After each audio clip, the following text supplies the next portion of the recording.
ఆ కాలనీ పేరుకే కరీంనగర్ స్మార్ట్ సిటీలో భాగమైంది. కానీ అభివృద్ధికి మాత్రం ఆమడ దూరంలో ఉంది. ఆ రోడ్లు, డ్రైనేజీ వ్యవస్థ అధ్వాన్నంగా తయారైంది. అంతేకాదు, పబ్లిక్ ట్యాప్ కోసం తవ్విన రోడ్డును నెలల తరబడి పెండింగ్లో ఉంచారు. డ్రైనేజీ నిర్మాణం కోసం తవ్వకాలు చేపట్టి వదిలేశారు. ఇప్పుడు రోడ్లు, ఆ డ్రైనేజీ పరిస్థితులను మీరే చూడండి.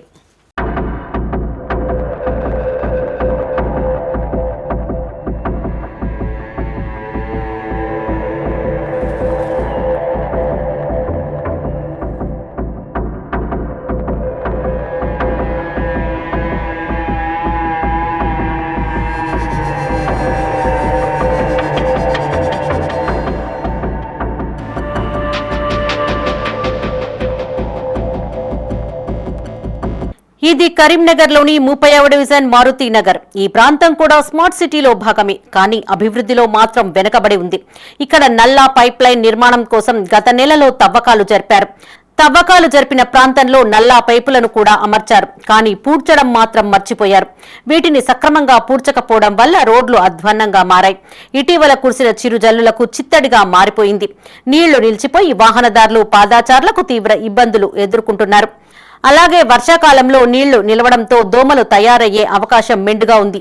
ఆ దోమలతో వివిధ రకాల జబ్బులు సోకే అవకాశం లేకపోలేదు.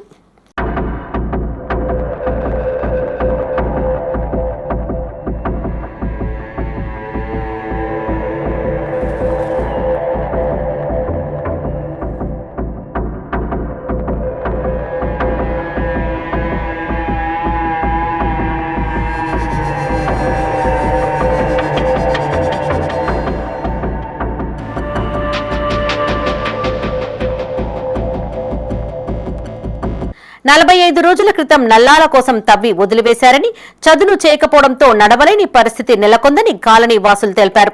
తమకు మంచి రోడ్డు లేకుండా పోయిందని ఆవేదన వ్యక్తం చేశారు. గత 25 సంవత్సరాల నుంచి ఇదే పరిస్థితి నెలకొందని వాపోయారు. వర్షాకాలం వస్తే నరకయాతన అనుభవిస్తున్నామని చెప్పారు. మున్సిపల్ శాఖ అధికారులు స్పందించి తక్షణమే రోడ్డు, డ్రైనేజీని బాగు చేయాలని డిమాండ్ చేశారు. గత 45 రోజుల నుంచి నేను ఇక్కడ చూస్తున్నాను. ఇంతకుముందు పక్క గల్లీలో తవ్వడం జరిగింది నల్లల కోసమని. ఇంతకుముందు ఒక నెల రోజుల కింద మళ్ళీ మా గల్లీలోకి వచ్చి ఇక్కడ తవ్వడం జరిగింది. ఎవరైతే నల్లల కోసం తవ్వుతున్నారో పైప్ లైన్లు వేస్తున్నారు, కానీ అది సదును చేయడం అనేది కరెక్ట్గా చేయకుండా మమ్మల్ని చాలా ఇబ్బందులు పడేస్తున్నారు. కరీంనగర్ స్మార్ట్ సిటీ అయిందంటారు. స్మార్ట్ సిటీలో మంచి రోడ్లు అయినాయి అని చెప్పుకుంటున్నాం, కానీ మా డివిజన్కి వచ్చేసరికి మాత్రం ఏ ఒక్క గల్లీలో కూడా మంచి రోడ్ లేకుండా తయారైపోయింది. ముఖ్యంగా మా గల్లీని చూసుకున్నట్టయితే ఇప్పుడు వర్షాకాలం స్టార్ట్ అవుతుంది. ఈ వర్షాకాలంలో గత 25 ఏళ్ల కింద మా పరిస్థితి ఎలా ఉంది, ఇప్పుడు అలా ఉంది.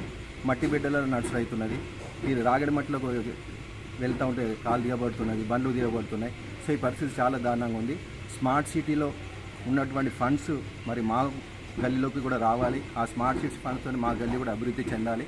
అలాగే ఇప్పుడు ముఖ్యంగా కమిషనర్ గారు ఇవన్నీ చూస్తున్నారు కాబట్టి, పాలకులు లేరు కాబట్టి కమిషనర్ గారు దీనిపైన శ్రద్ధ వహించి మా 30వ డివిజన్లో ఉన్నటువంటి ప్రాబ్లమ్స్ అన్నింటిని కూడా సాల్వ్ చేయాలని కోరుకుంటున్నాం. ఎందుకంటే ఇప్పుడు వర్షాకాలం స్టార్ట్ అయిపోతే నీళ్లు నిలుస్తాయి. నీళ్లు నిలిచినప్పుడు మళ్ళీ దోమల బెడదవుతుంది. ఆ దోమలతో చాలా రోగాలు వచ్చేటువంటి పరిస్థితి ఉన్నది. సో ఇవన్నింటినీ గ్రహించి కమిషనర్ గారికి మేము విన్నపం చేసుకుంటున్నాం. మా డివిజన్ పైన కొద్దిగా దృష్టి పెట్టండి, మా ప్రాబ్లమ్స్ సాల్వ్ చేయండి. గత 20 సంవత్సరాల నుంచి మేము ఈ రోడ్ల సమస్య గురించి బాధపడుతున్నాం. 2004లో గత కాంగ్రెస్ ప్రభుత్వం హయాంలో అప్పుడు మాకు సీసీ రోడ్డును సిమెంట్ శాంక్షన్ అయింది. తర్వాత 2009లో సెంట్రల్ డ్రైనేజ్ కోసము ఈ రోడ్డు తవ్విండు. అప్పటి నుంచి ఇప్పటి వరకు మాకు ఎటువంటి అభివృద్ధి కార్యక్రమాలు జరగలేదు. ఒక రోడ్డు కానీ, ఒక మోరు కానీ ఎటువంటి అభివృద్ధి పనులు జరగలేదు. కొన్ని సంవత్సరాల వర్షాకాలం వస్తే మాకు రోడ్ల మీద ప్రయాణం చేయాలంటే బాగా ఇబ్బంది అవుతుంది. అసలు ఆటో రాదు, ఒక అంబులెన్స్ రాదు, ఒక కొత్త ఇల్లు కట్టుకుందామంటే ఒక ట్రాక్టర్ వచ్చే పరిస్థితి లేదు. ఇలాంటి చాలా సమస్యలతోనే మేము సతమతం అవుతున్నాం. గత పాలకులకు చాలాసార్లు మేము విన్నవించినాం. నిధుల సమస్య అని, తర్వాత ప్రభుత్వాలు మారినాయి. ఎటువంటి అభివృద్ధి జరగకుండా మొన్న కొత్తగా పైప్ లైన్ లీకేజ్ అయింది. గౌరవ కమిషనర్ గారికి మేము కంప్లైంట్ ఇచ్చినాం. మేడం, ఇక్కడ నీళ్లు లీకేజ్ అయ్యి ఇబ్బందులు అవుతున్నాయి, మాకు కొత్త లైన్ శాంక్షన్ చేయాలంటే గౌరవ కమిషనర్ గారు మా వార్డును పర్సనల్గా విజిట్ చేసి వీళ్ళ పైప్ లైన్ అని చూసి ఈ పైప్ లైన్ పనిచేయదని కొత్త పైప్ లైన్ కోసం తవ్వడం జరిగింది. ఈ తవ్వినాక గత 20 రోజుల నుంచి ఈ మట్టి సంబంధించిన రాళ్ళు, రప్పలు ఇవన్నీ ఎటువంటి తీసేసేయలేదు. మా వార్డు ఆఫీసర్కును సంబంధించిన జవాన్ గారికి కూడా చెప్పినాం. ఇప్పుడు ప్రజాప్రతినిధులు లేరు కాబట్టి ఆఫీసర్లకే చెప్పడం జరుగుతుంది. ఎన్నిసార్లు మున్సిపాలిటీకి ఆఫీస్కి వెళ్ళి గత పాలకులకు ఎన్నోసార్లు మేము కంప్లైంట్ చెప్పుకున్నాం కానీ ఏ సమస్య మాత్రం అది అలాగే ఉంది. ఒక చిన్నపాటి వర్షం పడితే ఈ రోజు ఇలా ఉంది. ఇది గత 25 సంవత్సరాల నుంచి మేము ఇదే పరిస్థితి మాది. ఎన్నిసార్లు మేము చెప్పడము, ఏదో మట్టి తూతు మాత్రం లెక్క మట్టి వేయడము, దాని తర్వాత ఇదే పరిస్థితి రోజు ఎన్నోసార్లు చాలా వరకు చిన్నపిల్లలు ఎంతోమంది బండి మించి కింద పడి కాళ్ళు చేతులు ఇరగొట్టుకున్న వాళ్ళు ఉన్నారు. ఎన్నోసార్లు తీసుకెళ్ళి మా సమస్యలు చెప్పినా కానీ ఎవరు పట్టించుకున్న వాళ్ళు లేరు. ఆ సమస్య తీరింది లేదు. ఇప్పటికైనా సరే కొన్ని ఈ గవర్నమెంట్, కాంగ్రెస్ గవర్నమెంట్ వచ్చింది, ఈ గవర్నమెంట్లో కనీసం రోడ్లు అవుతాయని చెప్పి ఆశిస్తున్నాం.